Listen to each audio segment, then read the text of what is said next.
Welcome back, folks. Still working with this same example for finding a Thevenin equivalent circuit. So let's not waste too much time. Let's just have at it. This is the second method of finding the Thevenin resistance. Okay, so same problem. I haven't changed too much. I did do some writing beforehand just to speed things up a little bit for you. Always thinking about your experience, trying to. Hopefully it's a good one. Okay. Same problem, but if there is a circuit that happens to have a dependent supply, then we can't use the method that I detailed in the previous video. So I made it through most of my career only knowing these first two methods.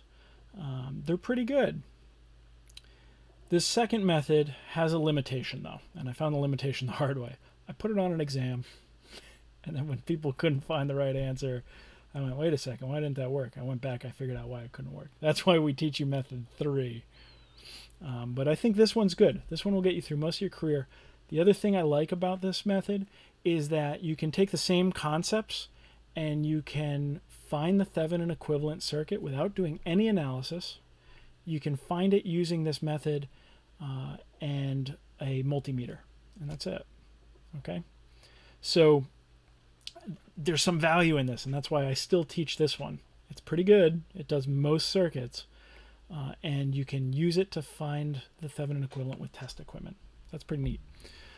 Okay, the limitation, however, because it still has a limitation, is that the circuit must have at least one independent supply. Okay, there has to be at least one independent supply somewhere in the circuit. If that's the case, so we have a dependent supply, at least one dependent supply, there has to be one independent supply somewhere in the circuit, then we can do this. And here's how we do it. Method 2, my number, made up number. Not going to find it in a textbook anywhere else. Remove the load if drawn. Seems like we do that every time, right? Find V open circuit. Here, let's just scroll up here. Remove the load if drawn. I already copied it down here and I already cleaned up the figure. So let's just go ahead and remove that load. Okay. Find V open circuit. We already did that. We already did it. So let's not go back and have to redo that analysis since we did it in a previous video. That's how we found V Thevenin, right? We found that to be 8 volts. So let's use it again here. That is our V open circuit. Okay. Next thing we do is find I short circuit. And that's something we haven't done yet. So let's go ahead and do that. We're going to find I short circuit by replacing the load with a short. Okay. I'll make it a different color just so you know that it's an alteration to the original circuit.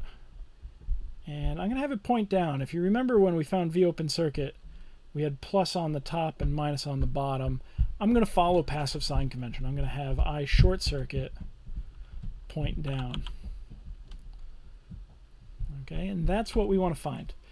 Find it any way you want, but go find it. I'm going to use mesh analysis because I'm stinking quick at it.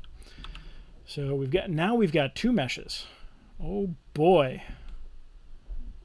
It's a good thing you're experts at circuit analysis already. All right, it's going to be a 2x2 matrix. We're going to invert that matrix.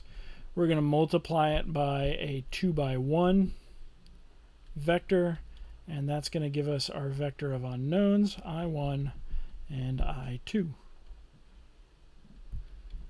Okay, so I don't see any current supplies. So I'm going to write 2 kVLs.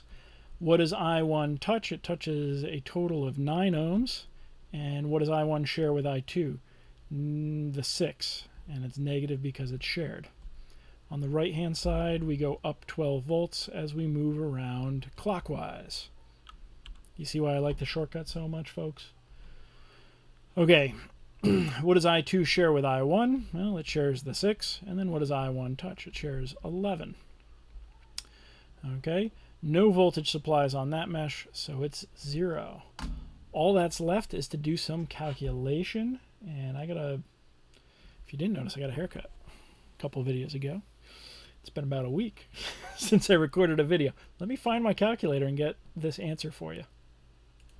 All right. We've got some nice round numbers for you. Completely being sarcastic there. They are not round at all. 2.095 amps and 1.143 amps. Okay.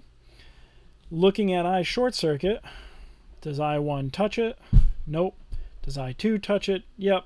And it goes in the same direction. So I short circuit is just I2, 1.143 amps. Okay, let me store that for safekeeping. The last thing we do is calculate